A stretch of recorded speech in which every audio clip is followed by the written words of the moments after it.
Okay. Are you ready for more? Say it. I'm ready for more. All right. Let me say this right now. How many times have you ever said to yourself in your struggles, I just wish there was someone who could help me, show me the ropes, what to do here, yes? Now, then I'm sure a vision of myself came up, right? No.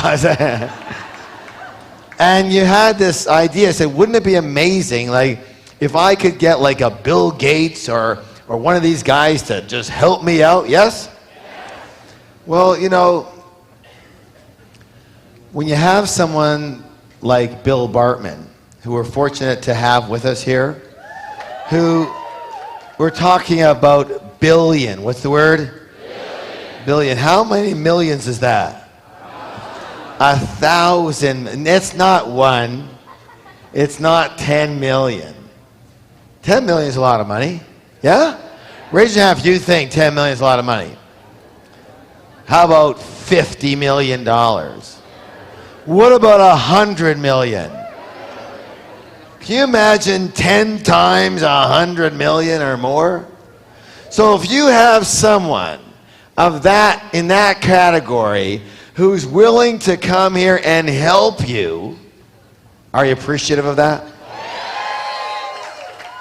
2 ways to show your appreciation. 3 ways. Number 1, when we bring them on. Number 2, by listening and giving your full attention. And number 3, by learning it and using it. Yes or yes? Yes. All right. So I'm very, very thrilled to have Bill with us. He's an amazing guy. And let's bring him back for a couple of new lessons. Bill Bartman, come on, guys.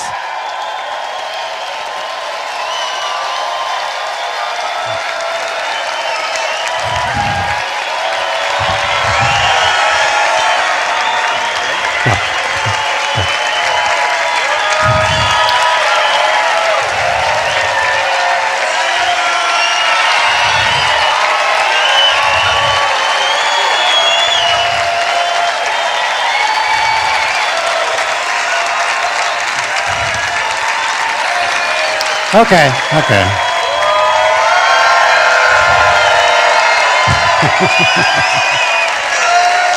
Come on. Get down. Okay, everybody have a seat. Thank you. All right, we'll let you off. We're going to talk about 2 topics in the next couple of hours. One of them is managing employees. We're going to do that first.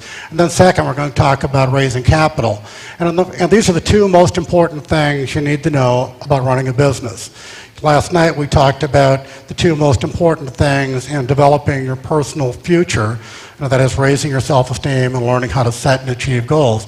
And tonight we're going to talk about the business side. And since that first topic is how to manage your employees, that film, the Michael Buffer shot, was done in the Thomas and Mack Arena in Las Vegas the night I wrestled Hulk Hogan. Now, for $200,000, he will take a dive. And, I mean, this guy's like 8 foot tall and like 350 pounds, and his biceps are about the size of me. And I'm going to tell you a little Hulk Hogan story because most people don't know this about him. He's really a gentle man, in spite of that rough, tough, gruff, macho thing that he does where he snarls at people and rips their head off. What we had done is we had flown 5,000 of our employees out to Las Vegas for a weekend. Just a crazy, wild party, and we'll talk about that in a bit. But in anticipation of the big weekend, we had to have an event. You can't just take people to Las Vegas, although there are plenty of things to do in Vegas. You need to have a company event. You need to have something that they could enjoy and give the company that special feeling about. So we said, well, hey, Bill will wrestle Hulk Hogan. They thought that was cool. I didn't know him. I just thought, oh crap, if I don't pay him, he's going to beat the hell out of me. And remember last night when I said nobody's ever beat me again? He would have been the guy.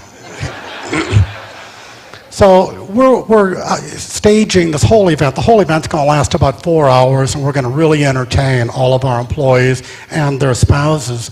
And so he and I are sitting out in this runway, out in the side of the Thomas and Mack Arena. It's one of these big, long driveway kind of affairs off of the center stage, and it's out of sight of all the people sitting inside the arena. And we're sitting on Cleopatra's barge, which we rented from Caesar's Palace, because that was going to be my entry vehicle. My get-up, my wardrobe, was a Roman centurion. So last night when I said Dennis Rodman and Mel Gibson are the only two people I've ever seen wearing a dress, I didn't tell you about mine, because it was, just wouldn't have been that cute. So he and I are sitting on this barge out in the parking lot, essentially. And we're having to wait until our cue, until we get to go in and do our thing. And we're having a great conversation. We're talking about all kinds of cool stuff. And all of a sudden, he got kind of melancholy. And I said, Terry, what's up? What's happening? And he goes, oh, brother, yeah, I'm kind of upset. I don't do a very good Hulk, but that's kind of the way he sounds. And he said, my son, who is 10 years old, has a soccer game, tomorrow morning in Florida. And by taking this gig, which I was paying him $200,000 to do, he was not able to get another flight out of Las Vegas to get back in time to get to his son's game in the morning. So here's this big, rough, tough guy that could just whip all of us at one time, who is sitting out in Las Vegas in a parking lot on Caesar's or Cleopatra's float, and his only concern is his 10-year-old kid and a game that he's not going to be able to watch. And I thought, wow, what a neat guy. What a neat guy. Fortunately, we had a G4 at that point. A G4 is a Gulfstream 4. Well, they say it stands for Gulfstream 4. I told somebody it stands for God 4, because it's a great airplane. It's like a 14-passenger private jet, 2 bathrooms, front and back, stand-up shower, 2 beds, couch, full TVs, actually 6 TVs. If you got to fly, that's the way. So if you want to know how to go to New York, that's the way you go to New York. So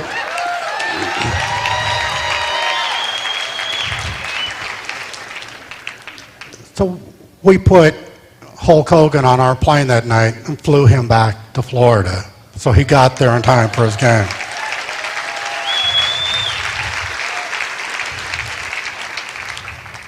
Okay, that's all I know about Hulk Hogan.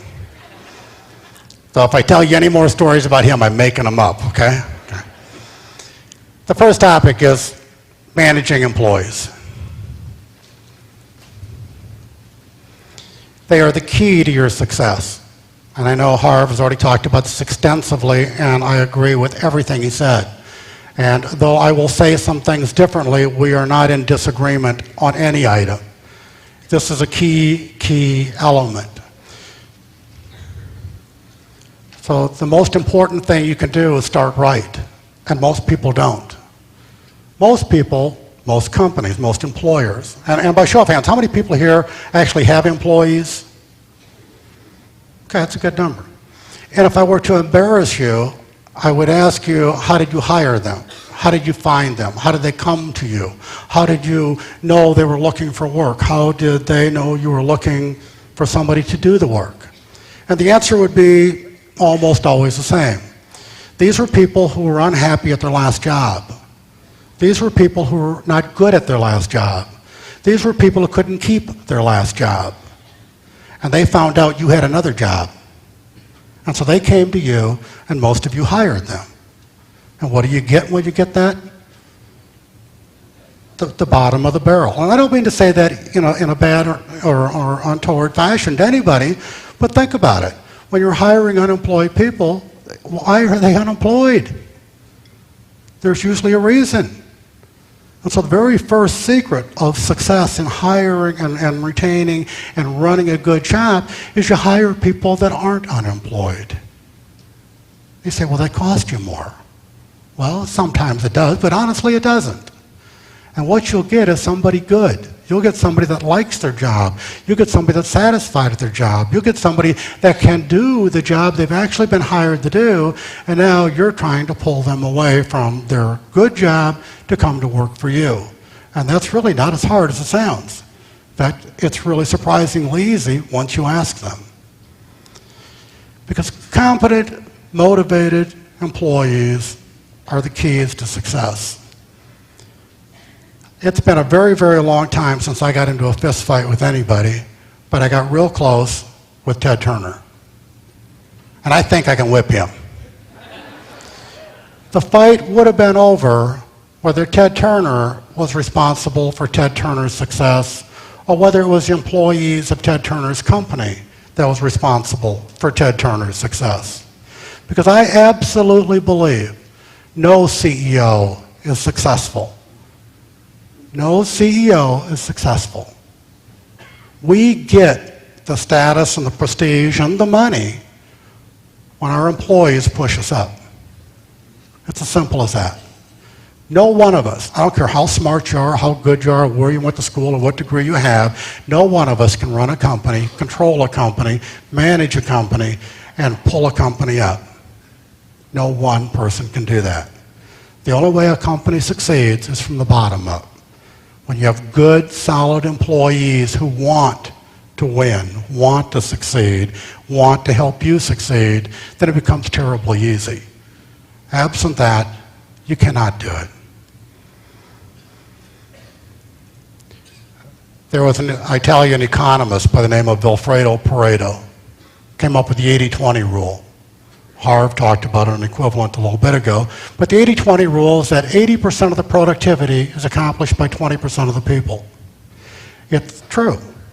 Now, statistically and mathematically, you may actually find an anomaly where it's 79 to 21 or 78 to 22, but conceptually, it's just the way it is. And you can test this theory. You all work somewhere or have self-employment somewhere. You know that you have star employees. You have people that are really, really good. And you know how much work they produce. You know how much value they deliver. And whether it's you or the people that work next to you, you know. Then you also know there are people drawing the same paycheck, making essentially the very same amount of money, and they aren't delivering anywhere near that level. That's called the 80-20 rule. So in essentially every shop across America or Canada, 20% of the people are doing 80% of the work. And that's just the way it is. And you say, well, what do I do about it? Do what we did. We said we accept. We understand. We're not going to change nature. We're not going to change physics. We're not going to change the psychology of the human being.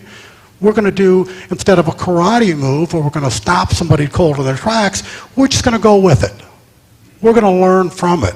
We're not going to resist it. We're going to work with it. So we went and stole all the 20%ers in our competitors. That's exactly what we did, because we know it's true.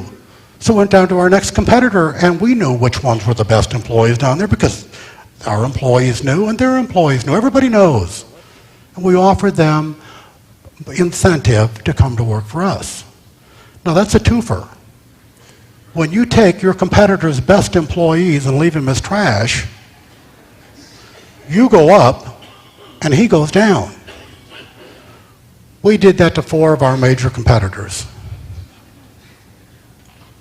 I'm telling you the truth. And you say, well, gee, that makes perfect sense, but how do you... Well, by the way, if you do this, the people of the Chamber of Commerce will not like you. Now, I am somewhat the Antichrist in Tulsa, Oklahoma, because I did that.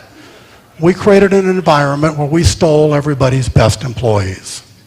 Our theory was we would not hire anybody that was unemployed. And you say, oh, gee, Bill, you're discriminating. And I say, too bad. And I'm not here to be politically correct, and I don't run a business to be politically correct. You run a business to make money, right? And it's nice if you could do both, and if you can, you should. But if you can't, remember which one's the most important. When you want to be nice on Sunday. And I don't mean that in a bad way. I mean that just in a very legitimate, very honest way. And some people confuse that. You know, they think their mission in life is to have to save everybody. And I say, great, that's a wonderful mission, and you're going to hear about mine at the end of this presentation. I have one too. It's easier to save people after you get rich than it is while you're trying to get rich. So right now, you need to spend your time, your effort, and your energy doing what you can to get to where you want to be. And then when you get there, it's really easy because you'll have a lot more. Or if you give away what you have now, you never really get there. And you give away what you have now by hiring bad employees. By hiring people who can't do the work you're asking them to do, you're creating an untenable situation for both of you. These employees are not going to deliver, and you're not going to be happy with them. They're going to know they're not delivering, and they're going to be unhappy with themselves. All you're creating is anxiety. These people, even if you don't terminate them right away, they know they should be. They walk in every morning living in fear that today is the day. They're waking up at 4 o'clock in the morning thinking you're going to find out how bad they really are. Wouldn't it be easier just not to have them there? The answer is obvious. If you only hire the 20% that produce the 80%, you don't end up with 100%, you end up with 400%. And that's just simple math. And will that always be true? No, but it will most of the time. And if I'm off by 10%, aren't you still ahead of the competition? Because remember, competition isn't the old bear hunting thing. You don't have to outrun the bear. You have to outrun your hunting buddy. That's all there is to it. You know, the old joke is if you're hunting and you're bear hunting and all you have is a pistol and the bear is chasing you and a pistol will not stop a bear. Shoot your buddy in the leg.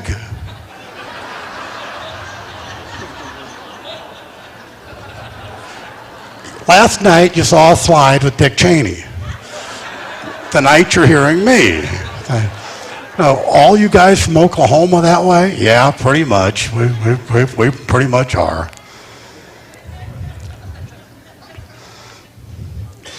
We could do a drill, but it would be embarrassing for some people. So I won't do it. I'll just run you through it and tell you about the process. If I was in a small group, in a workshop group, I would make you tell me why you took the job you have if you're employed by someone else.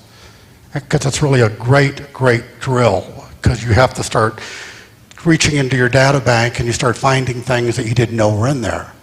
And sadly, most people think that employees come to a company and the reason they are hired and are willing to work for you is for the money. Do you think that? You know the answer is no, because I just said check for it. And the answer is no. That's the last reason. Money's not unimportant, but it's not the most important. There have been survey after survey after survey after survey of why people leave one job and come to another job. And here they are. Number one, across the board, is that they find the new job to be more exciting, more fun, more adventurous, or more challenging than the old job. Now think about it. Compare it in your own data bank, your own memory. You know, if you have a job that you're making some decent money, but the job sucks, that's terrible. You hate going to work. Now, if you have a job that you really like, even if you're not making as much money as you wish you could or wish you would, you still jump out of bed a half hour before the alarm clock goes off. Because it's fun, it's exciting, it's challenging. You feel like you're becoming somebody. You feel like, hey, this is okay, I'm doing something. I'm making a difference. Instead of, hey, I work for the man and I get a check. And so people who make the decision to come to work for you and money alone are always disgruntled employees. It's just a matter of when they're going to show up. The second reason, and this is Maslow's chart. If you saw Maslow's chart, the basic hierarchies of human needs, at the very bottom of the pyramid is all those basic things in life: food, clothing, shelter, those basic things. And then as you get them, you start moving up the pyramid. When you get to the very top, on the top of the pyramid is a thing called self-actualization, where you make a difference, where you get to be Mother Teresa, where you get to give your life to somebody else, where you get to help people who need the help you're giving them. That's self-actualization. And everybody here does it. We just don't know it. We do it in the form of giving money to our church. We do it in the form of giving money to United Way. We do it in the form of giving money to the Katrina Fund, or the Tsunami Fund, or a cancer research. Pick the one you give some money to. That's what you're doing. You're dealing with a higher need. You're dealing with that, I want to make a difference, I want to help. And that's wonderful stuff. It's good stuff. So if you have it, don't expect your employees not to have it. They want to have it. That people want self-actualization. They want to make a difference in life. And it's hard, if you've got a shoe factory, it's hard to say, what in the hell is my difference here? So you have to find one. In the collection industry, we found one. Our mantra for every single 31 of the 3,900 employees was that we were going to change the industry. We were going to change the way they did business. We were going to help people. That's why people came to work for me. They loved it. They knew that they had the power not just to get a paycheck and some perks and stuff we're going to talk about, but they were going to make a difference across the United States. We ended up with 4.5 million customers, and my 3,900 employees felt good about that every single day. I could have given them half a paycheck, and they still would have shown up for work. So if you've got a business where you can find a way to make a difference for anybody, in your community, in your neighborhood, in your city, it makes no difference, then make sure your employees are aware of that because they're hungering for it. They really are. Third reason people take jobs after the first two, and these are in absolute order, is career building. They'll work for you because they want to work for somebody else. They like you, they like the job, but that's not the end job. They don't plan on being there for very long. They just plan on being there long enough and to learn some things from you and go to school on you. That's okay, as long as you know that. I mean, because the model has changed in America, boys and girls, and I think we all know that. I mean, 100 years ago, you would go to work for the company store and you would be guaranteed a job for life. That's just the way it was. Your grandparents, if they worked on a non-agrarian system, they worked at the same place probably their entire working existence. And your parents probably had something close to that. We don't. Right now, employees are extremely mobile. They know there is no such thing as job security. You don't have to say Enron, WorldCom, Tyco, Q West, and you get it. Or now General Motors. There's just no security. And employees know that. Employees are people, and they're smart people. We keep acting like they're dumb. We as parents try to spell in front of our kids thinking they don't know what we're doing. They know. Well, grown-ups are just kids that got older, and they know. And so we assume we're smart and we know some things, then we think they don't. Come on, that's egocentric. Employees know. Employees know that they're going to be moving from job to job. That's okay. And last is everybody's favorite, money. And when I interview 90% of the CEOs I work with, they always put money first. They think that's the reason they have their employees. They think that's why people show up to work. They think that's why they can attract the best and the brightest, and everybody thinks they have the best and the brightest. But if there was a remake of the movie Dumb and Dumber, they'd have a new category called Dumbest. And some of these people would fit in there, because that's just the way it is. And after you are successful, assuming you are, in hiring good, intelligent, hardworking people, then you need to figure out how to retain them. And so there have been national surveys on retaining employees as well.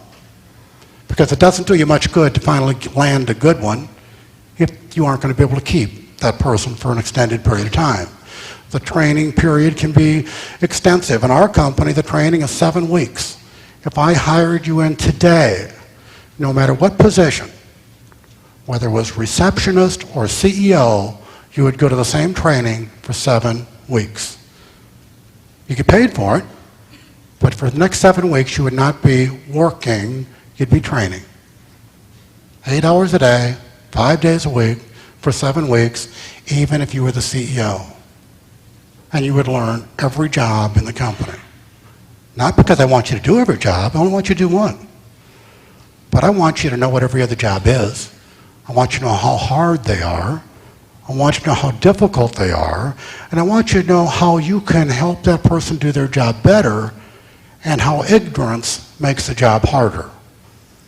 We're people who are good, solid people and caring people and loving people, but they just don't know that those people over in the IT department really need to have their information in a certain way. Or that the people down in the accounting department, those bean counters as we lovingly call them, really go anal if the stuff isn't all in the right place. Well, knowing that, and knowing how they think and how they work and what's important and what's relevant and what's not, then everybody gets to work, as Harv calls it, in a team, where everybody understands the program, that we are all in it together. So it's important to figure out how to retain people. And perks was not the top on the list. Respect. What do you want in your relationships? We all want it. We want respect. Lou Holtz came to our company 20 years ago, and I'm stealing some material from him, and I told him I was going to. I told him then, and I was right, I did. And here it is. Lou Holtz says that there's three things that everybody wants in a relationship, whether it's a husband and wife, or an employer to an employee, or a parent to a child, or a friend to a friend. In any relationship, there are three things, three questions that you subconsciously ask all the time. And as long as you get the right answer to those three questions, it's a good relationship. But the moment you get a bad answer to any one of those three questions, the relationship starts going to hell in a handbasket. And they're real simple. Do you like me? Can I trust you? And are you committed? Now you know, and you can play the game inside your own head, those are the three things that are most important in all of your relationships. If you are in a relationship with your spouse, but all of a sudden you just don't like the way they do what they do, where's that relationship going? Or perish the thought, you ever get to the moment that you feel you cannot trust them? That's the most fragile thing of all. Or thirdly, you find out they're not as committed to the relationship as you are. And I'm using marriage because it's easier, but employers and employees want the very same thing. They just want respect. And you can give them respect in 1,000 different ways. The second thing they want is appreciation. People want to be appreciated.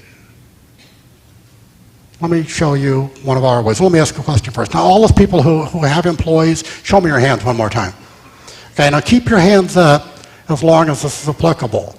If you have an organizational chart, keep your hand up, otherwise lower your hands. Okay? If you have an organizational chart with every single employee on it, otherwise lower your hands. So there are some people who have an org chart with every single employee. Terrific. How many employees do you have? 7. How many employees do you have?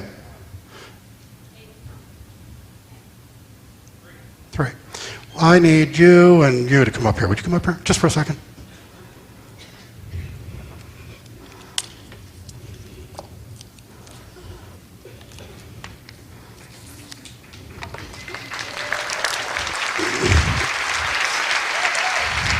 Okay, you need to take that end, and you need to take the middle.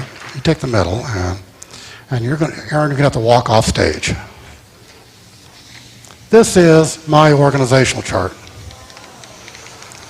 This is 3,900 employees.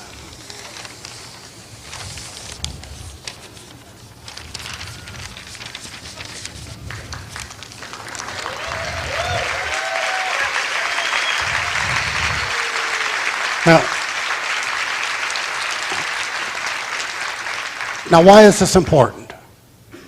Because every single employee in my company knows exactly where they're at.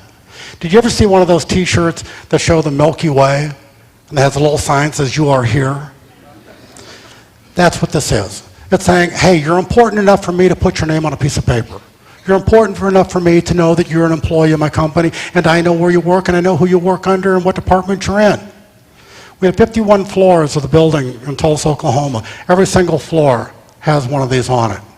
Every Monday it gets revised. Every Monday, because people come and people go. That's the way life is.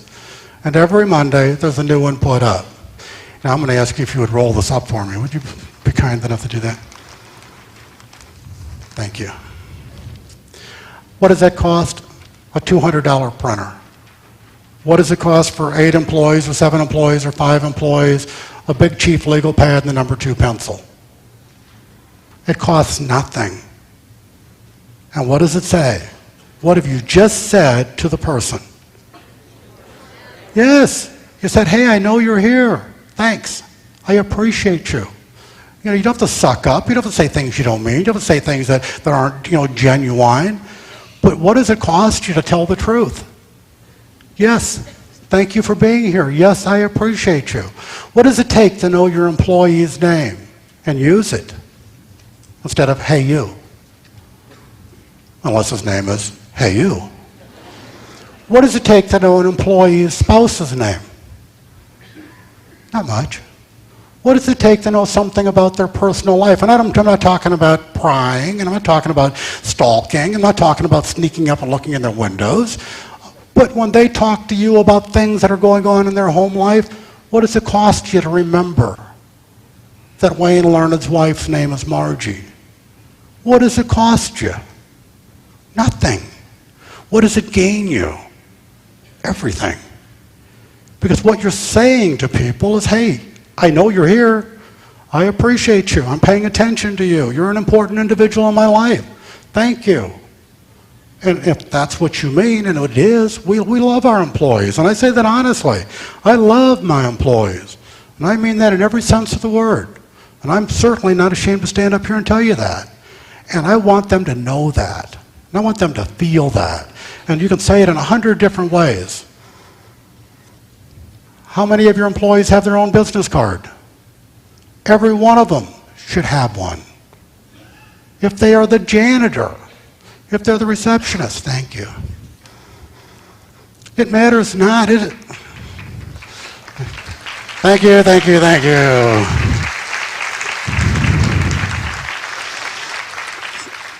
See, they thought sitting in the front would be like really, really good. They have to do work down here. The only thing to be worse sitting here would be in a Gallagher concert where they're smashing watermelons or something. Cheapest thing in the whole world. But if you, on day one of an employee coming to work, if you have for them their box of business cards, in many, many, many, many, many instances, it'll be the very first time they've ever had one in their entire life. How do you feel about yours? Makes you feel important. Makes you feel like you're somebody. Why do we think they're different? Just because you're an employer?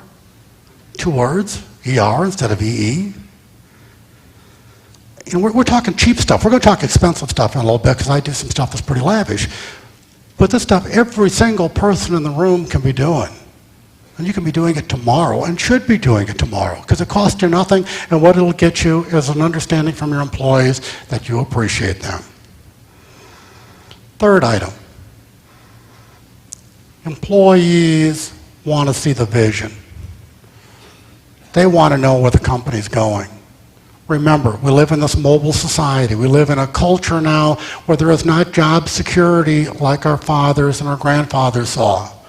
So they want the next best thing. They want to know that you know what it is you're doing, and they'd like to know where it is you're going to take them and their family. We as the owners of the company, the employers, we think it's all about us. When am I going to retire? When am I going to sell my company? When am I going to be rich and famous? When? And it's all about me, the employer. That's the way we think, we employers. But every minute of every day, our employees are asking the very same questions for themselves. Where are they going to be next week? Where are they going to be next month? Where are they going to be when they retire? Will the company still be around? Will it still be in business? Will it relocate? 100 questions. They're just like us. They worry about this stuff. They wake up at 4 o'clock in the morning with the same cold sweat over the same issues that we have. Only they're just seeing it slightly differently. We're worried about the banker calling. They're worried that maybe the company won't be there. Same problem, just described differently.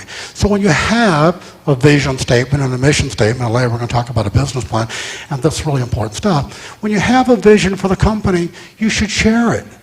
Every single employee should know where you want to be 5 years from now. And they should hear you say that often. And they should know you mean it, and you believe it, and you're sincere, and you're genuine. Because you ought to be. You shouldn't be lying to them. Remember, they're smart. They will know if you're lying. So you can't just make something up and try and sell it to them. They're not stupid. Although we treat them like that on occasion, we shouldn't. Smart people should recognize and appreciate other intelligent people know the difference. Vision statement, absolutely important. And then last but not least comes the old standby perks. And again, if you were interview the Fortune 500, they will put that number one. And it's last. It's last in employees' hearts and minds. Yes, they want them. Yes, they appreciate them. Yes, they're tickled to death to get them. But it's last. They want the other three things first. Not unimportant, just not the most important. Perks can be anything you want to give your employees. And depending on how solvent your company is and where you're at in this position of life, you get to decide how much you want to spend or how little you want to spend. When we were very, very small, we would do token things like $50 bills at Christmas time because that's all we could afford. One day, we had a Sunday. And you say, gee, isn't that on the seventh day the Lord rested? No, the other Sunday. Spring in Oklahoma. It was really, really nice. It was 11 o'clock in the morning. Collection sucked. We were having a bad day. But it was a beautiful spring, sunny morning. I declared a Sunday. I sent out a company-wide email and said, we're all going outside. It's a beautiful day. Let's all meet outside. We emptied the building. It looked like a fire drill. It was great. Knowing I was going to do that, we had sent somebody over to Walmart. We got a couple hundred Frisbees and a couple hundred footballs. And we called the local Domino's and told them to bring some pizzas. And everybody rushes out of this building, and we're all sitting out in the grass laughing and giggling, having a good time just playing hooky. We just played hooky. It cost me nothing, hardly. It's a Sunday.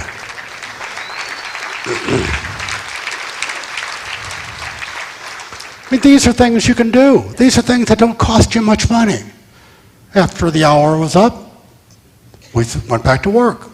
Collections improved. Go figure. You know, that's another story about us in a tavern, but we'll save that for later. And it took 2 whole days, but no, it was a great story. We had great perks at the company, and let me tell you about some of them. They grew as the company grew. And as we were very, very small, literally from our kitchen table, the perks started out being something where we would invite employees to our house for dinner. A handful of them, because that's all we had. Now, what does that say to them? You're welcome in my home. The most sacred place all of us own. And when you invite them into your home, boy, what a nice thing. How many, and don't answer, how many of your employees have ever seen your home? And yeah, they don't live necessarily the way you might live, and they don't dress quite the way you might dress, but that doesn't make them bad. It makes them a little different. And so maybe you have a cookout on the outside, but you still have something. You invite them to your house. One year we decided, well, gee, you know, we're now up to 25 or 30 people. We ought to go somewhere and do something special. Well, all we could afford was a pontoon boat. We were not very rich. So we rented a pontoon boat, got a couple kegs of beer and a whole bunch of Kentucky Fried Chicken.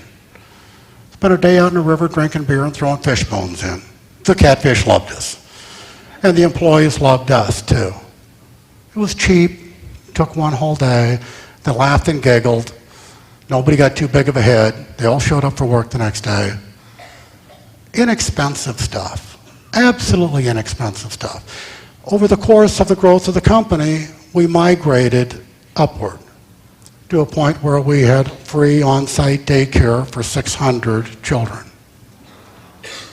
Free on-site daycare.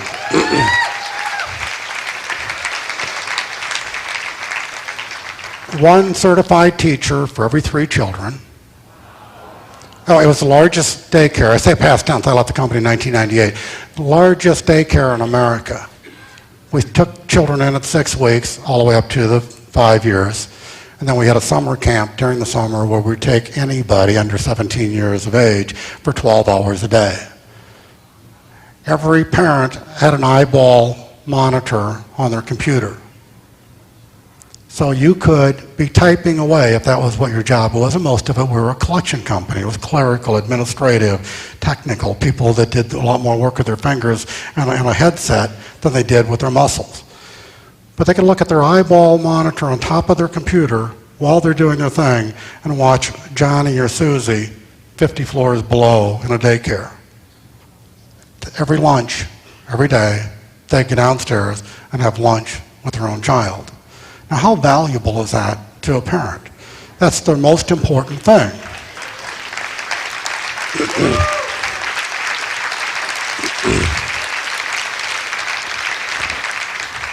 Because I'm sharing with you the secrets. The secrets are treat your employees like you'd want to be treated. I'm going to challenge that in just a second, because there's a friend of mine by the name of Sandy Berardi who's written a book called Never Offer Your Comb to a Bald Man. And as I see somebody's bald head back there, hi, you reminded me of the book. The theory is that the golden rule is wrong. The golden rule says, I have hair, I should give you my comb. I want to treat you like I would treat myself. But you wouldn't appreciate my comb because you don't need it. So instead, we should think about it differently. Give people what they need, and they will give you what you want. What do employees need? They need comfort. They need security. They need to be taken care of. What's the single most important thing in their whole being? It's their children. So we started with that. What's the second most important thing to most adults, most grown-ups? It's health insurance.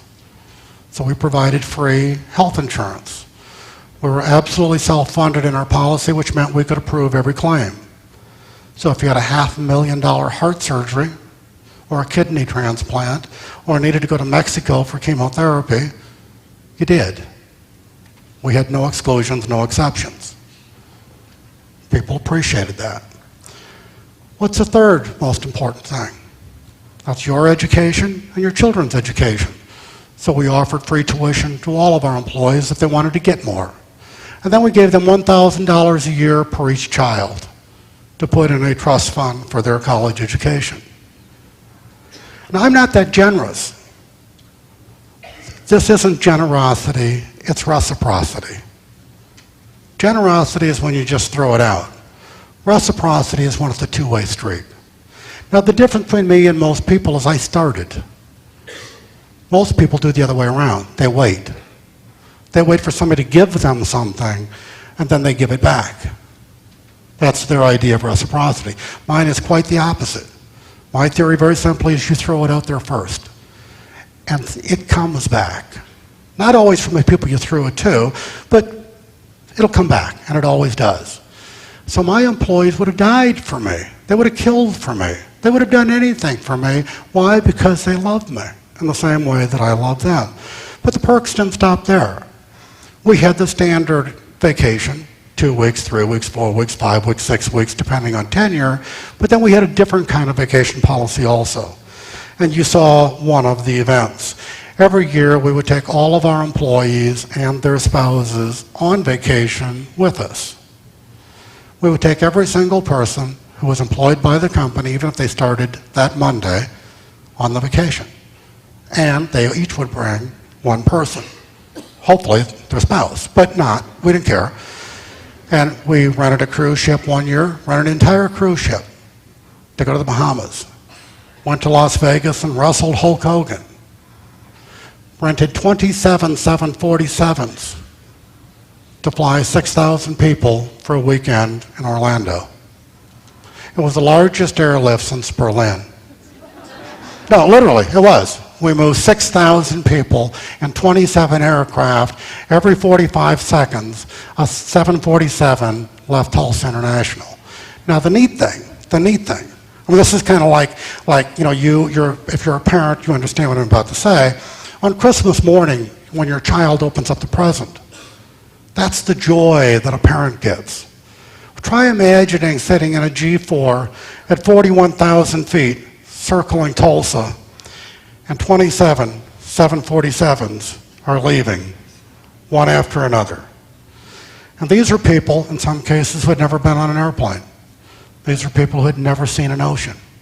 These are people who had never been on vacation with their own spouse because they had children or other things. Neat stuff. Now that's what you can do when you get rich.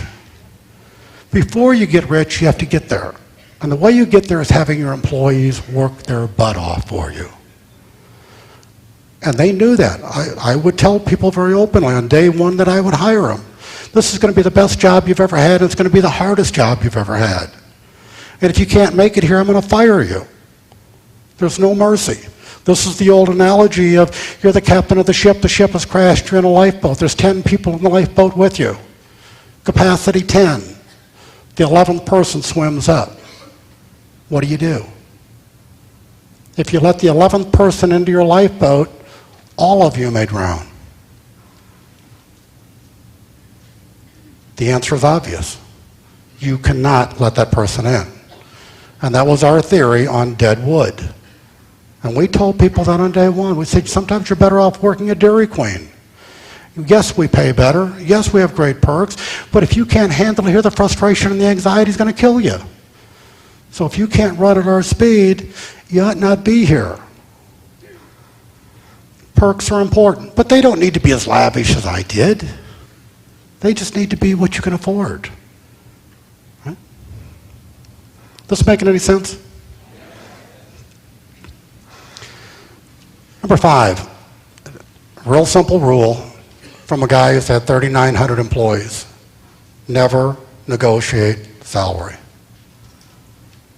And virtually every employer does. Employee shows up during the interview hiring process and they start talking about expectations and salary ranges and what did you make at the last job and what will this job pay, and almost invariably there will be this disconnect. And at some point the employee will want more than the employer is offering, and the employer will win, they always do, and say, well, I'm sorry, but we just can't pay that amount of money. Would you take the job anyhow? And you know the answer is always, yes, I will. And what have you just created? A disgruntled employee. On day one of the relationship, he thinks you're a tightwad. On day one of the relationship, he thinks you don't value him or her as much as they value themselves. Is that true? Yeah, you just said so. So the simple solution is, you can do what I do, and it works for me, and maybe it will for you. I describe the job, and then I ask him a very simple question.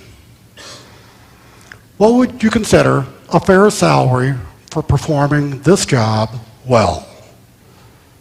What would you consider a fair salary for performing this job well? And they will come up with a number.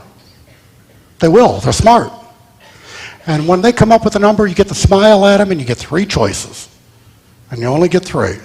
Here they are. You can give them more than they ask for. And you say, are you stupid? No. Let me explain. What's your name, sir? Wayne. So Wayne, if you came to my office and you were looking for a $25,000 to a $35,000 job, and you said, and I said, Wayne, what are you looking for? You said, Bill, I need $32,000. Well, I know the range of the job you're looking for is 25 to 35 at my shop. Could be 55 to 75. It makes no difference. But for the example, I know I've got some fluff in it. I could say yes and knock you out of $3,000 and say, oh, I got Wayne for $3,000 and he's here for $32,000. Or I could say, Wayne, how about if I give you $33,000? And you look at me like you just died and went to heaven, saying, is this guy on drugs or what? I'd say, no, Wayne, I want you to be a good employee. I want you to work real hard. I want you to be a good person that we can always have faith and confidence that you're going to do a good job for me. And if I give you that extra $1,000 on day one, could I expect that out of you? You know you're going to say yes, because you're still getting giddy that you got an extra $1,000 you didn't know you were going to get. And I still had two left on the table that we never have to talk about. And even if you had said 35, the high part of the range, and I could have found a way to give you a little more if I chose to, that's one of the options. And what I'm going to do is I'm going to make a friend for life. I've started on a great relationship. Now, we can still screw it up, you and I, but mostly we're off to a running start, as compared to the disgruntlement of you having told your wife you're not going to settle for anything less than 32, and I beat you down to 30. And you have to go home tonight and say, hey, honey, got the job. But the bastard's only paying me 30. What's she going to think about me? What are you going to think about me? Pretty simple. Number 2, you could give them exactly what it is they ask for. So when Wayne asked for 32, I could have said that number. Or number 3, I could thank Wayne for coming in, because the number you asked for was more than I'm prepared to pay. And I'm not going to negotiate. I'm not going to give you less than that number, because it's just, if I do, all I've done is create a disgruntled employee. Number 6, and it's all about leadership. And we call this, beginning of the slide, managing employees. And managing is such a bad term. You manage cattle. You lead people. And think about it. You don't want to be managed. And the best way to manage people is to do stupid things with them, and they will leave you in a heartbeat. But instead, if you were to lead them, if you were to give them lead by example and show them who you are and show them what's important, they will follow you anywhere. Now, there's the old adage about a guy walks up to 2 bricklayers and he looks at one bricklayer and he says, "What are you doing?" And they're both doing exactly the same thing. They're throwing mortar and slapping brick, throwing mortar, slapping brick, throwing mortar, slapping brick. And he walks up to the one guy and he says, "What are you doing?" "I'm laying brick." Turns around, looks at the other guy who's throwing mortar, slapping brick, and he says, "What are you doing?" He says, "I'm building a cathedral." Now, how different is that? One employee is going to be with you forever, and the other one's probably already looking for work. You lead by example, and you lead by walking around. With 3,900 people, I was never so busy that I couldn't make every single floor of our building at least once a week, even if it was at a fast pace. And I traveled a lot. I was on the road a lot. But leadership is leadership. Your people want to see you. That sounds egotistical, and people go, "Oh, gee, I don't want to be pompous. I don't want to be, one of those kind of people. I don't want to be Donald Trump when I grow up." Well, fine. I don't want you to be him either. Besides the bad hair, I think he's a jerk. And I do. Because Donald's like Ted Turner. He thinks he did it. Now, if you don't know the story, Dad gave him 25,000 apartment units on his 21st birthday. I know, we weren't born in the right family. But Donald thinks he is the reason the company is successful. Your employees need to see you. Number 7, measure results. Starting with the premise that employees are intelligent, and they are, they will do exactly what you measure. It doesn't matter what you say. It matters what you measure. So in my business, we're a collection company. The only thing that really mattered was money. What were your collections? How many dollars of revenue did you bring in? Because that was maximum important. Now, the dress code and body piercings and personal hygiene and crazy crap you might otherwise do, those are not unimportant, but the most important thing was collections. So if you were a top collector, I didn't care what you wore. I didn't care what time you got to work. I didn't care what time you left. I didn't care anything. I was consistent. Now you say, "Wait a minute, I can't do that. We got to have rules." Why? Why? And I'm not trying to be stupid. I'm asking, why? What do those rules do? Well, it makes everybody feel good. We're trying to make people feel good. We're trying to run a business. We're trying to run an enterprise. We're trying to get rich. And the way you do that is you make money.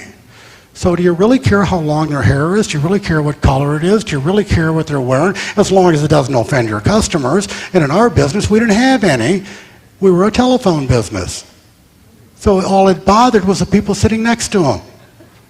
We said, "Hey, if you could collect as much as they could collect, we wouldn't care. But since you can't, shut up and sit down." Honest.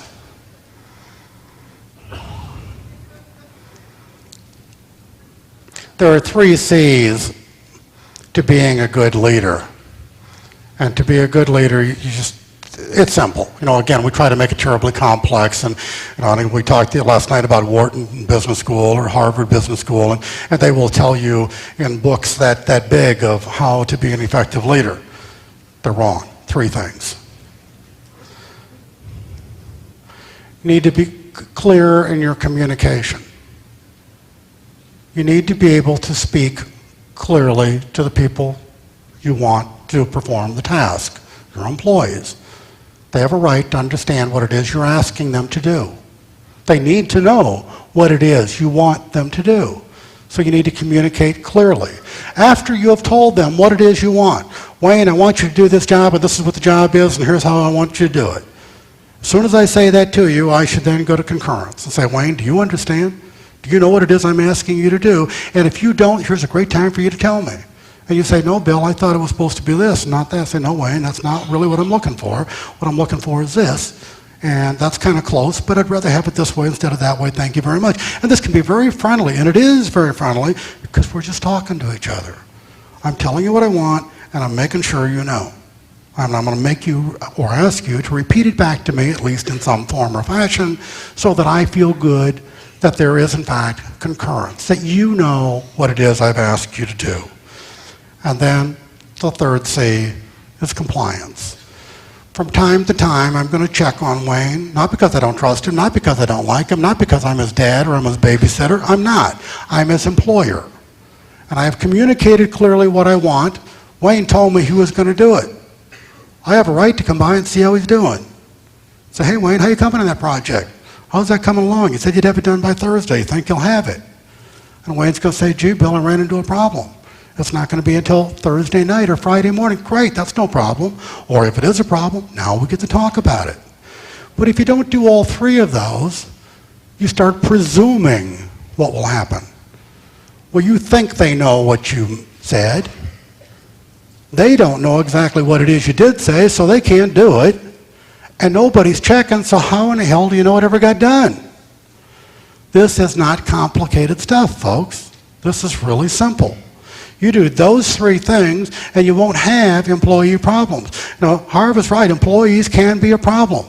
They're not a pain in the neck. Sometimes they can be a hemorrhoid. But this is salve that'll make that hemorrhoid a lot better. Number 9. Create an environment where every employee thinks of it as my company.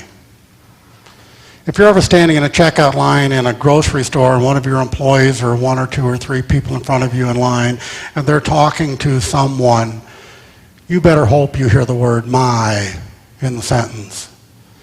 Because if they say the company, or worse yet, the name, that means they're not owning any part of it. They are not in your company.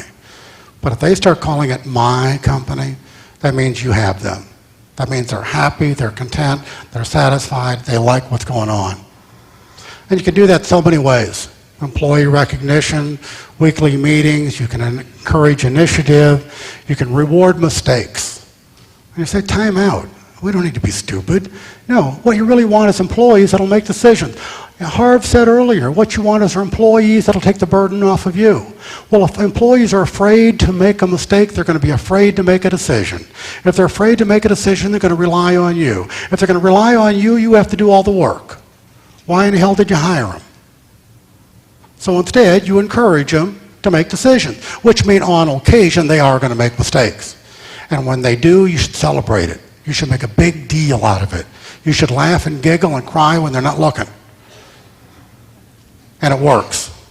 When they know they're not going to lose their job because they made a mistake, they will make a lot more decisions. And incentives, there's 1,000 things you can do for incentives. I don't need to share all those with you. Number 10, you praise in public, you reprimand in private. I had lunch with one of the people that is the owner of the Crown hotel chain. And while we were having dinner at one of the Crown hotels, his lunch came, and it was some kind of a steak affair, and it was really prepared badly. And I could look over and see that it was prepared badly. And he called the waiter over, and he asked the waiter to bring him one of those lids. You know, little hot lids like you get in room service. And he put it on there, and he acknowledged that the food wasn't what he wanted. And so I said, well, Steve, what are you going to do? And he said, well, I'm going to go talk to the cook. I thought, well, that's appropriate. This is not done well or right. The cook should be talked to. So I finished eating my lunch while he's sitting there watching this German helmet kind of thing. And he gets all done, and he says, okay, well, let's go. And I said, well, are you going to go back to see the cook? Are you going to the kitchen? He goes, oh, no. I said, what are you going to tell the cook? He said, well, I'm going to take this back to my office, and I'm going to call the cook and have the cook come to my office. And I said, why would you do that? I mean, I'm not really that dumb. And he said, well, Bill, there's staff in the kitchen. He said, if I take this piece of crap into the kitchen, every staff member there is going to see it. And they're going to expect me to give this guy a reaming. And if I do, I'm going to have embarrassed him in front of his employees, the people I expect him to lead. And if I cut his legs off in front of his people, he'll never have their respect. So I need to do this, and I need to do it privately. So if you're looking for a company to buy stock in, that would be one. No, I don't own anything. One old crap wipes out 100 attaboys.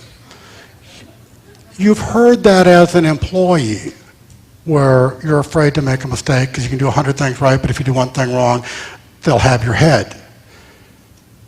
Employees see the world the same way employers do. Think about it in reverse. You can give them 100 things. You can take them to Las Vegas. You can take them on a cruise. You can wrestle Hulk Hogan in front of them. You can wear a skirt. But if you embarrass them, humiliate them, or make them feel bad, they will forget quickly the good you have done. And they will remember the one old crap. And that's the thing that will forever be in their mind. And it would be in yours. Why do we think it wouldn't be in theirs? Does that make sense to you? And my last one is create superstars. I believe in this. Yes, they are a pain. Yes, they are a problem. Yes, they are high maintenance. But by God, they're high revenue too. And isn't that what we're here for? I mean, would you like to have a whole bunch of sissies working for you, not doing anything, but everybody's saying kumbaya and doing that hug-a-tree crap, but not make any money? Say, well, honey, we had another good day of everybody gotten along at the neighborhood, but we're going broke. I don't think so. I don't think so. I think we want people who are problematic. They are troublemakers. They are mavericks. They are half-crazy people. Because those are the people who think outside the box and will make all the money for us. And if that's the worst thing we have to do is put up with a couple of crazies for the money, it's damn good wages. Right? And you already know the answer. Are they worth the trouble? Absolutely. Okay, I'm going to give you a little 2-minute drill that I'd like you to do. And then we're going to switch to the PowerPoint. I want you to write 3 things in your book. 3 things that you could do that cost you nothing for your employees. 3 things that will make your employees know you appreciate them or respect them or care about them that cost you nothing. I don't want you to take them to Las Vegas. I want you to tell them yourself, because then I'm going to have you share this with the people next to you. But right now, let's take a minute or two to write down 3 things that you would do for your employees. Now, if you are not an employer, then write down 3 things you wish your employer would. The second piece of this 2-hour presentation is to talk about raising capital. Anybody interested in raising money for your company? Okay. I have some experience with this. I have raised $3.1 billion from 116 different lenders in the last 10 years for privately held startup companies. Now let me say that again because it is a world's record. I say that because we challenged Business Week and Wall Street Journal and Think with Inc. magazine to find anybody who had done more during that same time period, and they surrendered with a giggle saying, no way. Raised $3.1 billion from 116 different lenders in the past 10 years, all for privately held startup companies. Now that's pretty powerful. And you can't do that unless you understand the system. I mean, anybody can get lucky. The blind pig will find an acorn once in a while, right? But to do something 116 times, at 116 different places, from little bitty money as low as $10,000 to as high as $451 million. And you say, well, time out, we're not going to be doing any of those for a long time. Maybe you won't. Maybe you will. But if you don't do the little ones, and you don't do the little ones right, you don't learn how to do the little ones, you never get to go do the big ones. Because this is a consecutive, sequential program. It always is. You borrow the little you need to take care of where you're at, and then you grow. And then you have to borrow more. And then you have to borrow more. When Kathy and I started on a kitchen table, we borrowed $13,000. And eventually we're borrowing $451 million in one transaction. One transaction. So to do that, and I say this honestly, we created a system. Because you can't do this by happenstance. You can't do it by Ouija board. You can't do it with a crystal ball. You can't do it with tea leaves. You can't do it by wishing and hoping. You have to understand some basic things in life. And again, you've already heard me say 3 different times so far in 4 hours, it ain't that complicated. It's real simple. All you have to do is understand how people think. In this case, you have to understand how the guy with the money thinks. He's got it, you want it. It doesn't matter whether you're borrowing money at the local credit union, a community bank, a national bank, a private bank, a merchant bank, an investment bank, from a venture capital, from a vulture capital, from an angel fund. It doesn't matter. They all think alike.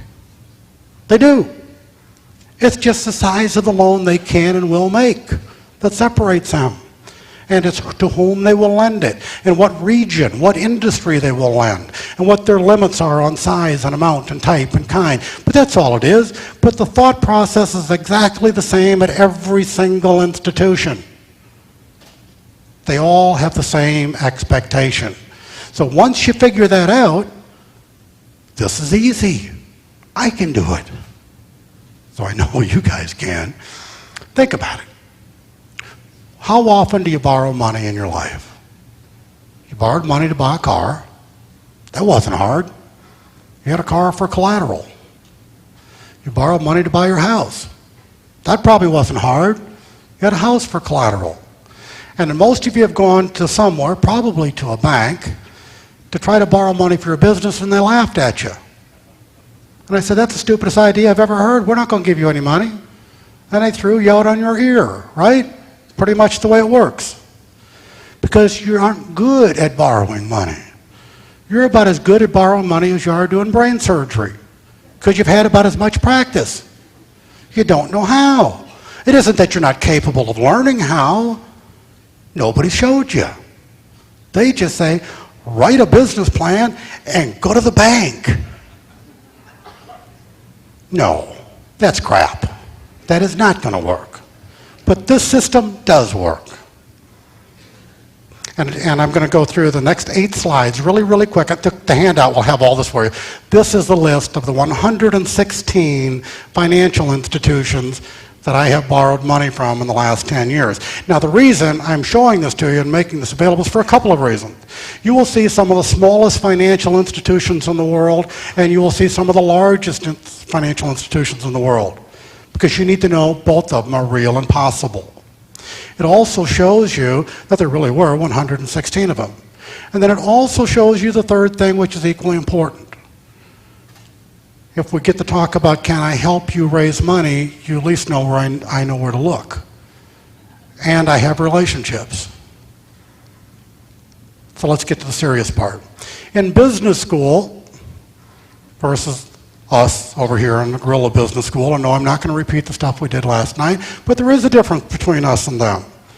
In business school, when you ask that age-old question, can you start a business with little money? The answer is universally, no. They will tell you that in business school. They'll say you can't do it. They'll say an undercapitalized company is a calamity waiting to happen. They will say you cannot start a company from your kitchen table with 13,000 bucks. That's stupid. Gorilla Business School, we say absolutely. Because it doesn't matter. It matters a whole bunch of other things next of what do you do with the $13,000 you borrow, and how do you run the company, and how do you treat your employees, and how do you do all these other things that are every bit as important as money, but the money isn't the driver. Money is just a necessary thing that you have as part. It's the fuel for the machine. Good ideas can always get funded. That's a rule. It's an absolute rule. But again, if you go to business school and ask them, they will say, yeah, but sadly, most of them won't. So isn't that double talk? Isn't that double speak? Aren't they kind of talking out of both sides of their face, saying, yeah, you can, but no, it won't work? Guerrilla Business School, we think of it a little differently. We say every good idea that has the following components will get funded. Will get funded. Not maybe, not kinda, not sort of, not on a good day, not on every third Sunday, or not if you're in the right place at the right time and there's a full moon. No. There's a system. So if you have a good idea, follow the steps, you get funded. And here they are. These are the components. You need a good idea. It needs to be well thought out. It needs to be well written. It needs to be appropriately presented to the right lender. So let me get into all 5 of them. Good idea. Good idea is the hardest one of the 5. It is. And mostly, I can't help you with that one. Now, there are, in some conversations with some of the students I work with, I do, in fact, give some advice, suggestions, and recommendations based on some things that I've learned over the course of my life. But mostly, the good idea is your passion. It's the one thing that burns you. It's the one thing that wakes you up. It's the thing that gets you out of bed in the morning. It's the thing that makes you jump out of bed before the alarm clock goes off. It's a thing that you want to be when you grow up. That's your good idea. And you didn't come here to get a good idea. You came here because you have a good idea. Is there anybody in this room that doesn't already have a good idea? One. Okay. You and I, we're going to go commit suicide later. But I will find you a good idea. It is the hardest one of the bunch. It needs to be well thought out.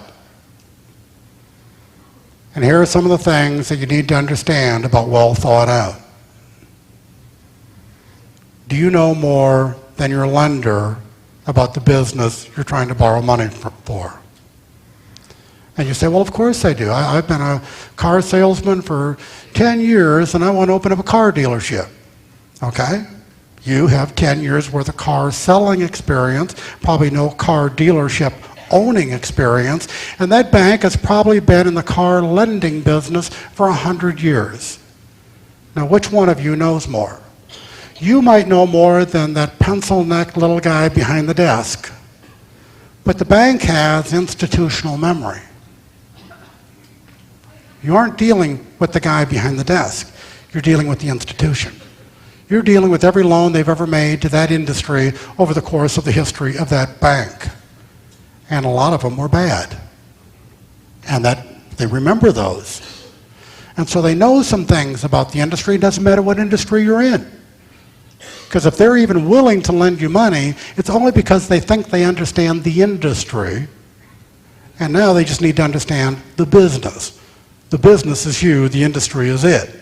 And they already have a lot of knowledge. So in order to get the money from them, you have to be able to impress them, and you have to be able to do it to know that you know more than your lender. That just means you have to do some research. You have to do some work.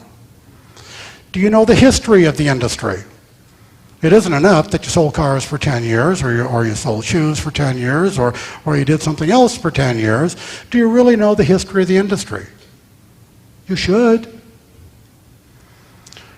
Do you know your 5 primary competitors? Do you know the 5 people that are your biggest single threat in the new enterprise you're about to engage in? Your lender probably will. And if you don't, you're back behind the 8 ball again. Do you know 5 people or 5 companies that have failed in the business you want to be in? And that doesn't make it a bad business, and that doesn't mean you shouldn't do it. But do you know 5 people or 5 companies that have failed at the very thing you want to go do? And you should, because you need to know why. Why did they fail? Why are they not in business? What did they do wrong? Here's your chance to go to school on them instead of the other way around. And knowing it will make you intelligent when you talk to your lender. These aren't hard things, folks. These are things you would have to do to run a business. Why not do it before you try to borrow the money to run the business? What is the most important aspect of your business? You say, well, what do you mean? What's the most important aspect? Well, there's a number of things that could be important. Is it service? Is it quality? Is it price? Is it convenience? Location? All of the above? Some of the above? Only one of the above? And it doesn't matter, except that you need to know. You need to know what's the most important characteristic of your business. And you can't know that unless you know who your competitors are and you know what's the most important characteristic of their business. And once you do, you can differentiate yourself. And if you can differentiate yourself, you have now given your customer a reason to come to you instead of to your competitor. And again, this is not rocket science. It's not difficult stuff. It needs to be well written. How you say what you say says a lot about you. When you're going to present your loan proposal to a lender, and you notice I'm not using the word bank, when you are going to submit your loan proposal to a lender to raise capital, you most assuredly are not going to do that verbally. You're not going to walk in and say, hey, I want some money for my company. I mean, if you do, you've just wasted time, because it's not going to happen. So it has to be a written instrument. It has to be a document. And it has to be a document for a couple of reasons. Because the guy you're talking to, the guy behind the desk, your first line, the person you're having this conversation with, doesn't have any money. He's a messenger. He can turn you down, he can say no, and he can tell you where to go. But he doesn't have any money. The people upstairs have money. And so if this is not well written, what he's taking upstairs is all they're ever going to see. And if you have written it poorly and haven't said what it is the people upstairs want to see, then you got some pencil neck guy behind a little bitty desk with no money crapping all over your deal. Because you know how it's going to work. He's going to walk upstairs and throw it on the boss's desk and say, well, I don't know if I'd do that one. Well, what are your chances? 0. Well, at least slim to grim. Should form trump substance? No, but it does. So we can sit here and complain all day long and say, well, damn it, that's not fair. It shouldn't have to be well written. Crap, that's a silly rule. I don't like that rule. Okay, be poor. I mean, we don't make these rules. They've got the money. You remember the old golden rule? The man with the gold makes the rules. They got the money. We want it. We got to suck up to get it. So there's an art to sucking up. I am an 8-quart milking machine when it comes to money.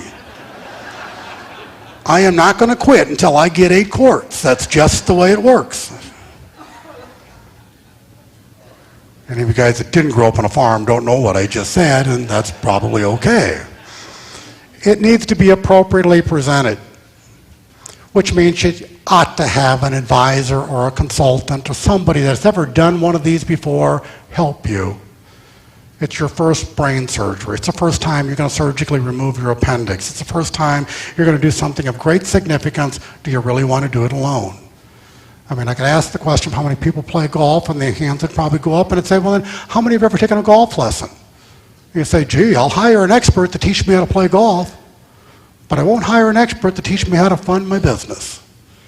Or I could talk about a tennis coach, or I could talk about a life trainer, or I could talk about the guy that works down at the local gym to be your physical coach.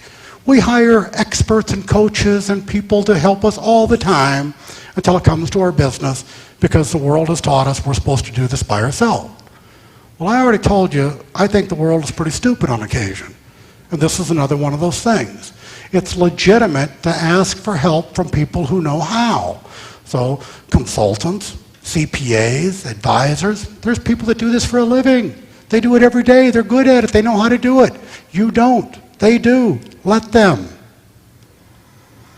You need to have good financials.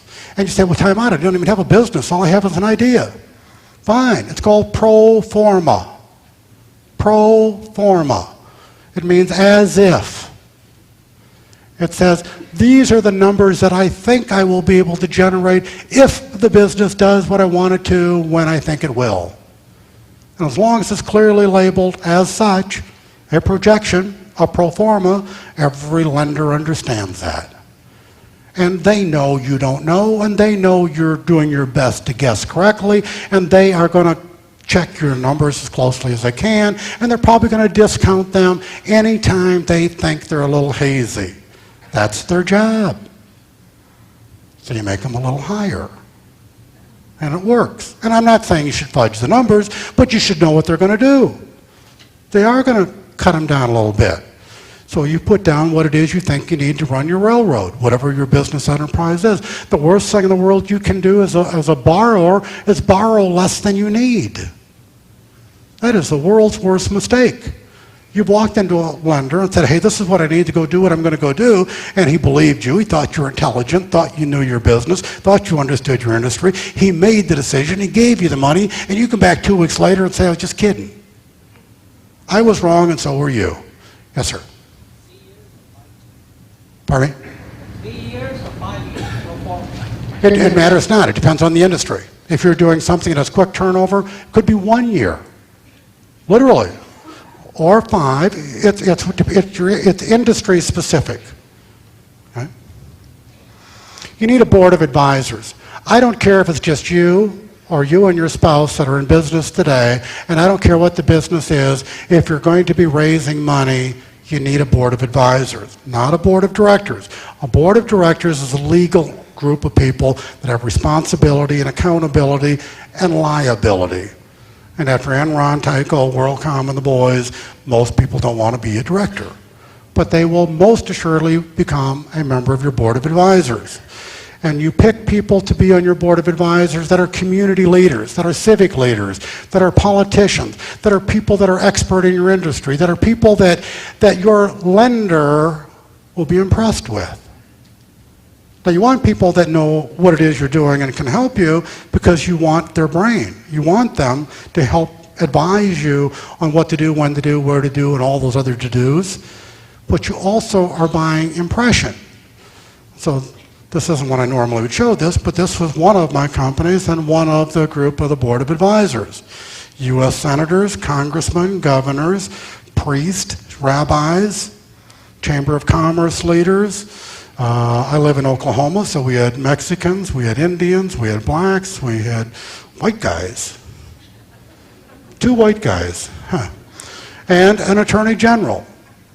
Because these were appropriate for the business that I was in at that moment. It was a finance business. It was an ugly, nasty finance business. They're called the B loan or the payday loan company business. You've heard of it? Where they charge 300 to 400% interest. Well, we changed that model too. We haven't talked about it because we don't have time. But in order to do that, I went out and got people that should never, ever, ever have their name associated with that industry because it's so bad. And by getting them to say Bill's doing a good job and boy, Bill's changing the world and yeah, there wasn't a bank that wouldn't throw money at me. They're saying, wow, these are names, these are people. Now, they don't need to be that big. I have had some luck and some success in my life, so I can attract those kind of people. You might get your local accountant, your local lawyer, your local haberdasher. It makes no difference. Somebody that at least your lender will say, okay, you're not alone.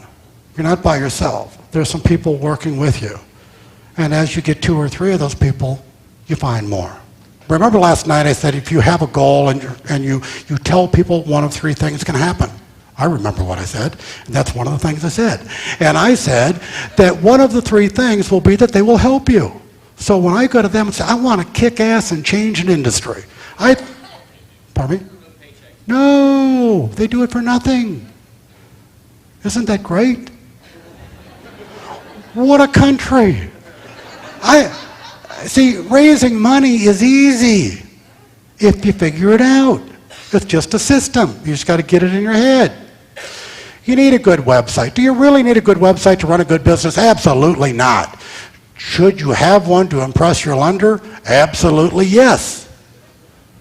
Even if it doesn't work. I'm only slightly joking, because they will only check it once, because they think you're supposed to have one. Give them one. We don't have to make the rules. We just have to work within the rules. These are things they're going to want to see. Show it to them. Public relations. That's really what this piece is all about. These are my board of advisors, but then I took out a full-page ad. This is an advertisement. Full page, Tulsa World, my hometown. Now, what do you think that did for my business the next day? It skyrocketed. Absolutely skyrocketed. Yes, ma'am. Somebody's going to have to repeat the question so I can hear it. Yes, minimum once a month. Minimum once a month. They need to feel involved. Hey, I couldn't hear the question. I just answered what I thought would be a good answer. So make up the question. I did. No, the question was, and somebody was kind enough to tell me. Thank you. How often should you have your meeting with your board of advisors? And my answer, thank God I made it the right one, was that you ought to do it minimum once a month. Any more than that, and you're burdening these people. And you don't want to burden these people. They're giving you their good name. They're giving you their expertise. They're giving you their assistance. You need to suck up really, really big to these people because you appreciate them, as you should. And you need to cram for the exam. I work with people all the time raising money. That's kind of what I do. And they don't know, come here from Sikkim, about the stuff. I said, come on, you're supposed to know about your business, you're supposed to know about the industry, you're supposed to know about your competitors, you're supposed to know about your financials, you're supposed to know all this stuff. Well, remember when you were in school and you'd take a test and you'd have to just cram for the exam? Now, you'd forget it all the next day. Test was over, that was okay. So it is with the bank or the lender. You can forget most of it the next day, but you got to look real good on game day. The day you're down there pitching the deal, you need to know what it is you're talking about. You need to be able to answer anything. Anything. If they ask you who Dick Cheney's hunting buddy was, you should know. Because that would impress them. That you're smart, that you read the paper, you pay attention. And I'm not joking too much. You should be aware of public events. You should be aware of things going on in the world. You should be cognizant of what's happening around you. Yes, you need to know your business. But we live in a world where things move. And if you aren't aware of the things that are moving, maybe they impact your business and you just don't know it yet. And wouldn't it be good to know that? It needs to be to the right type of lender.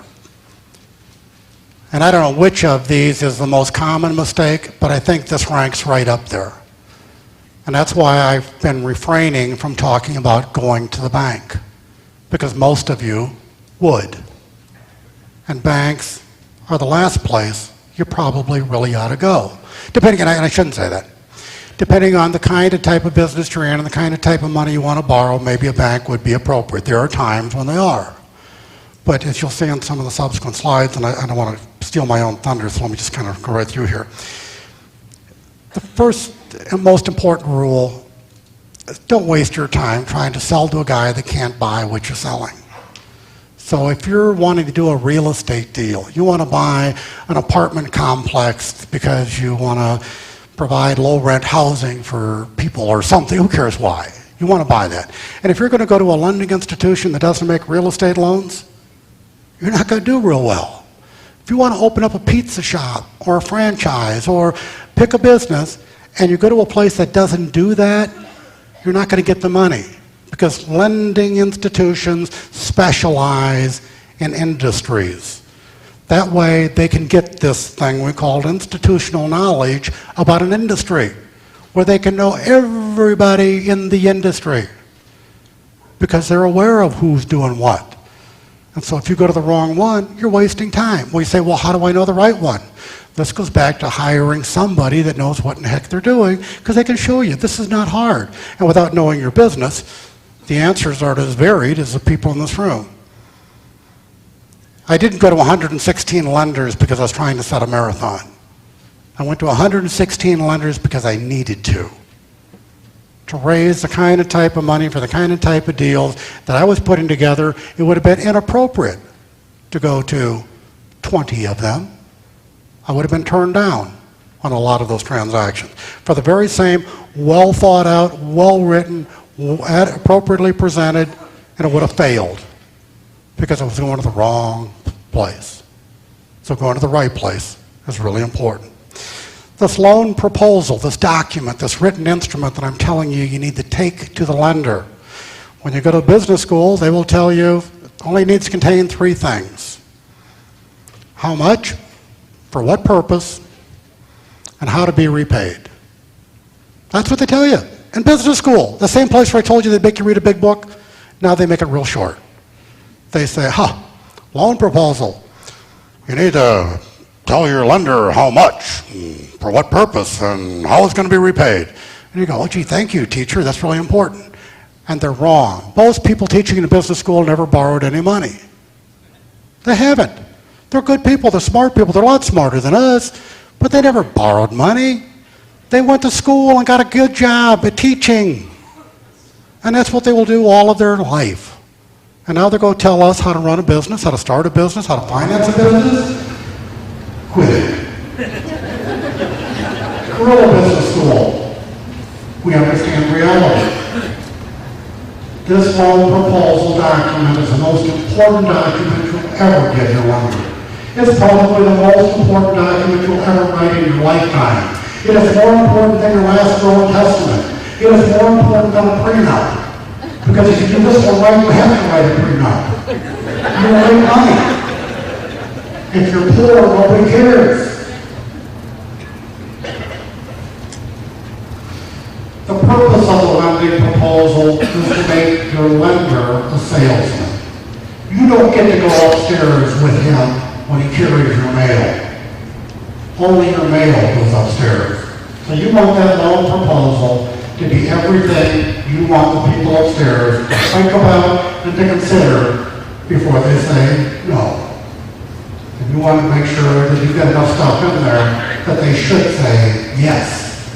Because you can't count on this pencil neck to be your champion. We're talking about raising millions of dollars for deals.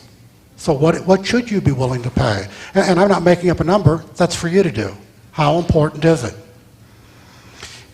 This loan proposal needs to be professionally looking. And then we're back to the substance theory thing. Do cosmetics really matter? Yes, they do. Should they? No. But do they? Yeah. Remember, you're getting a stodgy old loan committee. Now think of the loan committee for just a second. These are the people upstairs. They have all this money in the vault, and they have more people at the front door trying to borrow it than they have money in the vault. Now, we've all seen these Ditech commercials and other real estate commercials where the fantasy is a husband and wife are sitting at the kitchen table and all these lenders are scrapping for them outside the door, waiting in the vestibule and sitting on the lawn. You've seen those commercials, right? I say, by God, I feel like I'm in the Twilight Zone. I'm the only guy that's seen those commercials. Okay, thank you. We both were smoking bad stuff at the same time, yeah. They have alternatives, places to put this money. And so here you are back to the bear hunting thing again. You have to be better than the other guys who are trying to borrow that money from them. You don't have to be best, you have to be better. So your paper needs to look good. You ought not do it on a legal pad. And ought not have one of those little plastic sheaths that you did your term paper in when you're in high school. It ought to look professional. You can go to a printing shop and say, I want my cover of my logo or my picture or the picture of my office, and I want it on hard, stiff, number 14 paper. cardboard essentially, but white. And they'll do you a nice cover.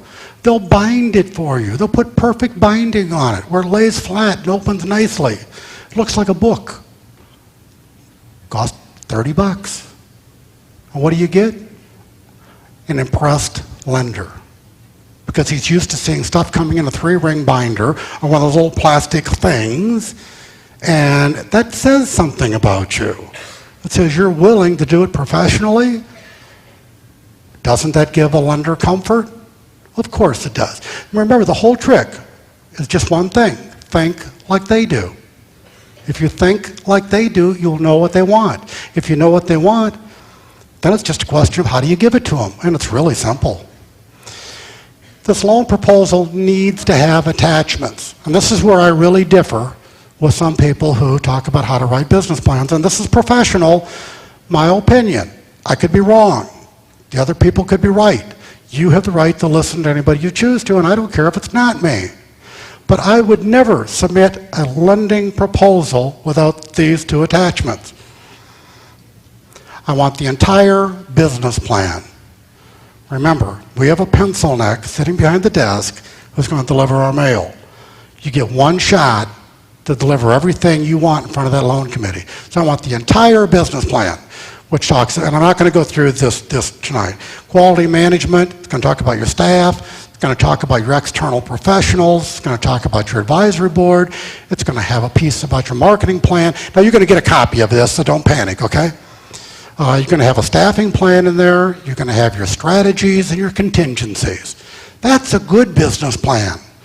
That shows them you've thought about all the stuff that can go bump in the night. That says you know how you're going to do what it is you want to do with their money.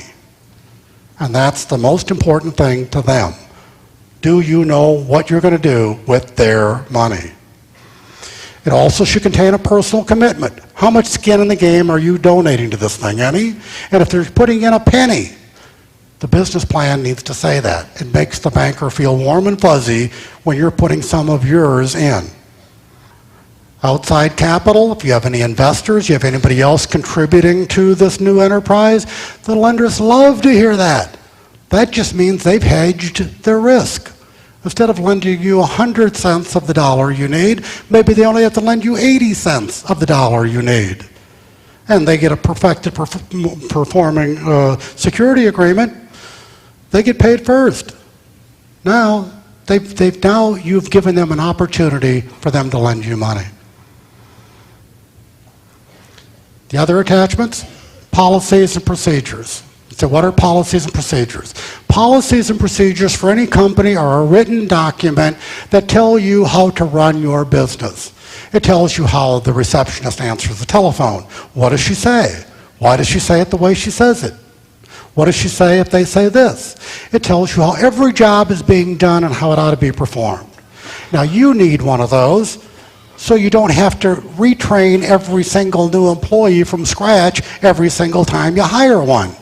Because if you have a written policy and procedure, you now say, Wayne, this is the job I want you to do. Here are the steps. These are the things I'm going to have you do. This is what time you have to come in. This is what time you get to leave. This is when you get to go to lunch. And here's how many step functions you have to do. Understand? Oh, yes, I do. Thank you very much. Now Wayne knows exactly what Wayne has to do to make me happy. Policy and procedure. You should have them anyhow. I want people to have them when they borrow money. Because what does it say? It says you're ready. You're ready to do business. You understand the phone is going to ring and you know what you're going to say. You understand the job has to be done and you know how to go about doing it. Now you're impressing the lender all the more. I want also to see attached training manuals. You say, God, this guy's really anal. I am. 116 transactions, $3.1 billion, 10 years, privately held companies, all startups. I'm damn anal. So are lenders. So it isn't about us. Do I really like doing any of this stuff? No. I like to be the guy that rides a Harley and wears a tattoo. I don't like being anal. But they got the money. So you create a training manual. The training manual says this is how we want all people to do all jobs. So that when we do hire new people in, we don't have to sit there and go, yeah, I think you're supposed, no, I don't, no. Hey, what do we do when? Training manual is the answer. Will lenders expect to see this? Absolutely not. What have you just done by attaching it? You've blown away the competition. And that's the only thing you have to worry about. They have money, they want to lend it. They have too many people to lend it to. You want to be number one. That's all you want. You think like they think. Training manuals tell them, you're prepared. You're prepared to grow. And that's what bankers really fear. Wild-eyed entrepreneurs like us that'll grow a company crazily and then it'll crash because we weren't prepared. We weren't ready. We couldn't manage it, a word they use, because we didn't know what we were biting off. And by having good policies and procedures and good training manuals, you've taken away that risk. Because that's exactly what the people upstairs are going to ask the pencil neck when the pencil neck comes upstairs. Well, what happens if they are successful? Now what happens if they fail? That isn't the first question. The first question usually is, what happens if they're successful? Will they grow? Do they want to grow? And lenders kind of do that because, remember, they just want their money back. They don't want you to get rich. They don't care that you get rich. They don't get any. They just want their money back. They're just worried about security.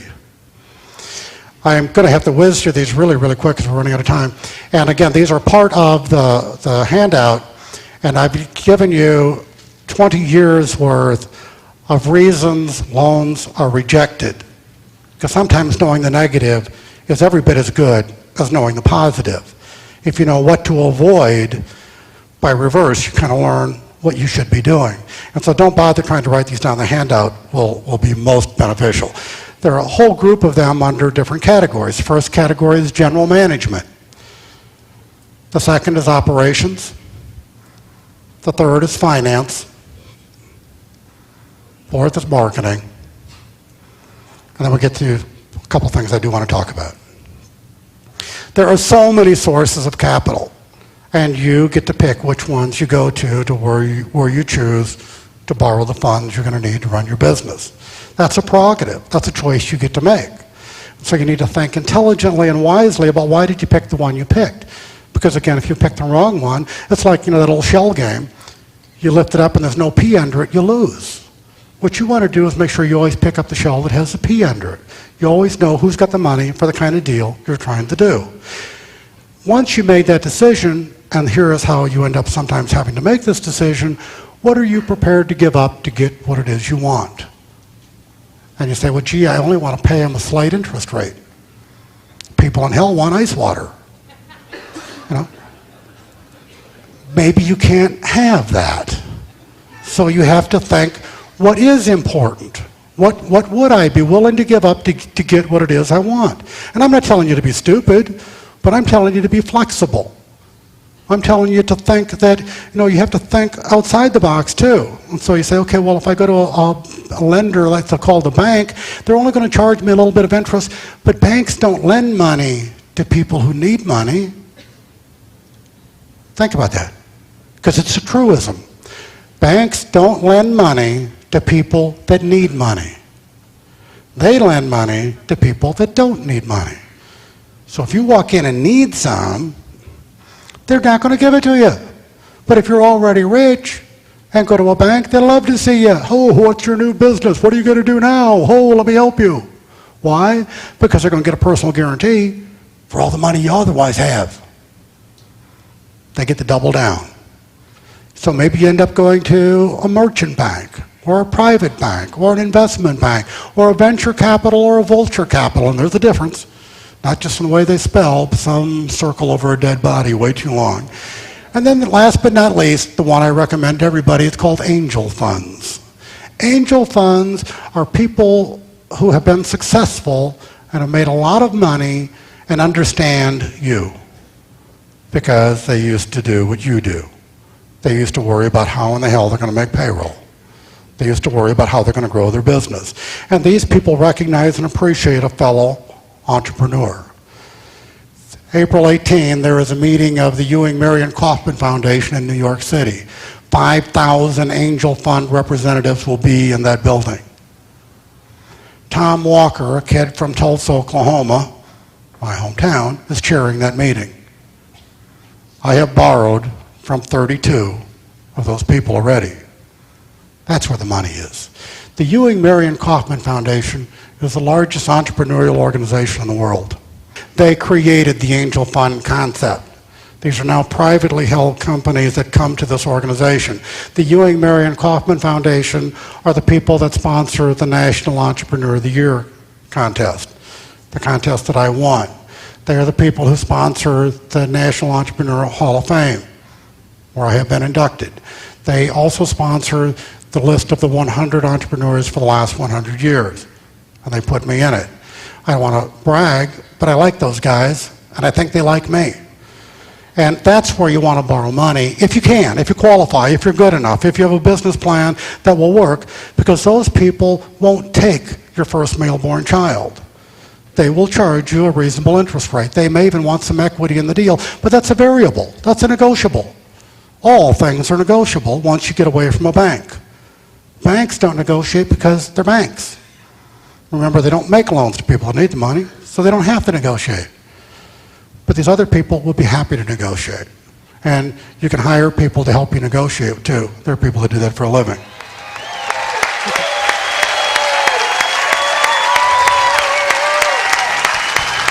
Thank you very much. Thank you.